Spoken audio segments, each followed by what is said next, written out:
இப்ப இங்க என்ன நடக்க போகுது தெரியுமா? நம்ம சண்டே கிளாஸ் குட்டி பிள்ளைங்க எல்லாம் கலக்கலா ஒரு ஃபேஷன் ஷோ பண்ண போறாங்க. ஃபேஷன் ஷோவா? அப்படி அது சாதாரணமா சொல்லிராத. பிள்ளைங்க பைபிள்ல உள்ள கதாபாத்திரங்களா நமக்கு முன்னாடி வலம் வர போறாங்க. ஓஹோ, சூப்பரான விஷயமாச்சே. அப்ப லேட் ஆகாம யார் ஃபர்ஸ்ட்னு பாத்துலாமா? பாத்துறலாமே. இதோ வருகிறார் தாவீது.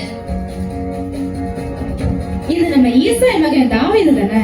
இது நம்ம இந்த பையன் ஆடுல மேய்ச்சிட்டு இருந்தான் அப்படின்னு பேசினவங்க முன்னாடி கர்த்தருடைய இருதயத்துக்கு ஏற்றவன் அப்படின்னு பேர் வாங்கினவர்.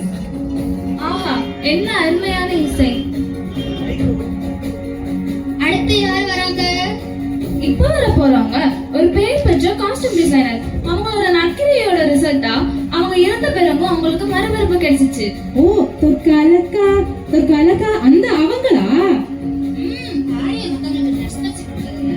அவங்களுக்கு என்ன சந்தோஷம். ஹே, ட்ரெஸ்னு சொன்ன உடனே தான் ஒரு ஞாபகம் வருது. ஒரே ஒரு சொக்கா தான். அதனால வந்த பிரச்சனை என்ன தெரியுமா? நம்ம யோசிப்பண்ண பத்தி தானே பேசுற. ஆனா பாரு, சொந்த அண்ணம்மா வெறுத்து தள்ளின போதும் எத்தனை பேருக்கு அதிபதியா மாத்தினார் நம்ம ஏசப்பா. அதான நம்ம ஆண்டவருடைய தேர்ந்தெடுத்தல்.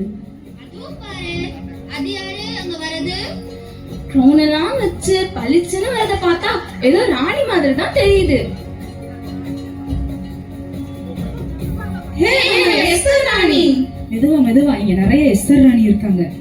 இந்த ராணி ஒரே ஆளா ஜெபம் பண்ணி ஒரு பெரிய ஜாதியவே காப்பாத்திட்டாங்க. ஆமா, நம்ம தாயாரோட ஊக்கமான ஜெபத்தை குறைச்சு எடை போட்டுற கூடாதுப்பா.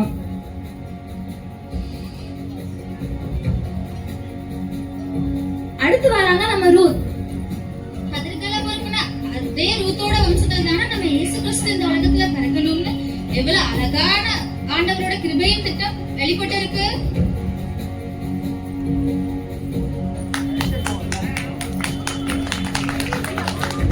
எங்கப்பா அடுத்த ஆளு காணோம்? ஆமா, எங்க போனாங்கன்னு தெரியலையே. அடுத்த நபர் எங்க இருந்தாலும் மேடைக்கு வரவும். அதோ வராரு பாரு மோசே. அவருக்கு கொஞ்சம் ஷேக்ஸ்பியர்ப்பா. நான் திக்குவாயும் மந்தனாவும் உள்ளவன்னு சொன்னார்ல. ஆமா, நம்ம ஏசப்பா அவரோட இருந்து அவரை வச்சுதான் 40 வருஷம் இந்த மக்கள் வனாந்திரத்துல நடத்தினாரு. அது மட்டுமா, செங்கடலை பிளந்தாரு, கண்மலைய பிளந்தாரு, இன்னும் நிறைய இருக்கு.